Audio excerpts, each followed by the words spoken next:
சென்னையில் பழைய BMW காரை வாங்க வருவதாக கூறி டெஸ்ட் டிரைவ் கேட்ட கும்பல் டிரைவரை மிரட்டி காரை பறித்துச் சென்ற 4 பேர் அடங்கிய கும்பலை தனிப்படை போலீசார் மடக்கி பிடித்துள்ளனர். சொகுசு கார் கடத்தப்பட்ட சம்பவத்தின் பின்னணி என்ன?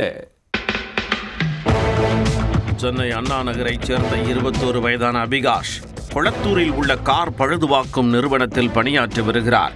அந்த நிறுவனத்தில் மேடவாக்கத்தைச் சேர்ந்த சக்திவேல் என்பவர் விற்பனைக்காக வைத்திருந்த BMW சொகுசு கார் பழுதுபார்க்கப்பட்டு வந்ததாக கூறப்படுகிறது.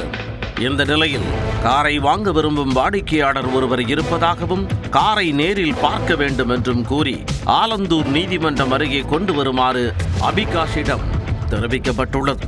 அதன் பெயரில் BMW காரை எடுத்துக்கொண்டு நங்கநல்லூர் மெட்ரோ ரயில் நிலையம் அருகே அபிகாஷ் சென்றபொழுது அங்கு காத்திருந்த 4 பேர் திடீரென காரை வழிமறித்துள்ளனர். பின்னர் அபிகாஷை காரில் இருந்து வலுக்கட்டாயமாக இறக்கிவிட்டு BMW சொகுசு காரை மிரட்டி பறித்துக் கொண்டு அங்கிருந்து தப்பிச் சென்றதாக கூறப்படுகிறது. இதுகுறித்து அபிகாஷ் அளித்த புகாரின் பேரில் பரங்கிமலை போலீசார் வழக்கு பதிவு செய்து விசாரணையை தொடங்கினர். துணை கமிஷனர் சீனிவாசன் மற்றும் உதவி கமிஷனர் பசுபதி தலைமையிலான தனிப்படை போலீசார் தேடுதல் வேட்டையில் இறங்கினர்.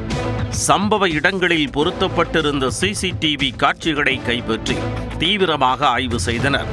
விசாரணையில் மாங்காடு காட்டுப்பாக்கத்தைச் சேர்ந்த பழைய கார் வியாபாரி கார்த்திக் தனது நண்பர்களான நந்தம்பாக்கத்தைச் சேர்ந்த சங்கர், பரங்கிமலை பிரசாத் மற்றும் ராமச்சந்திரன் ஆகியோருடன் இணைந்து இந்த சம்பவத்தில் ஈடுபட்டது தெரிய வந்தது.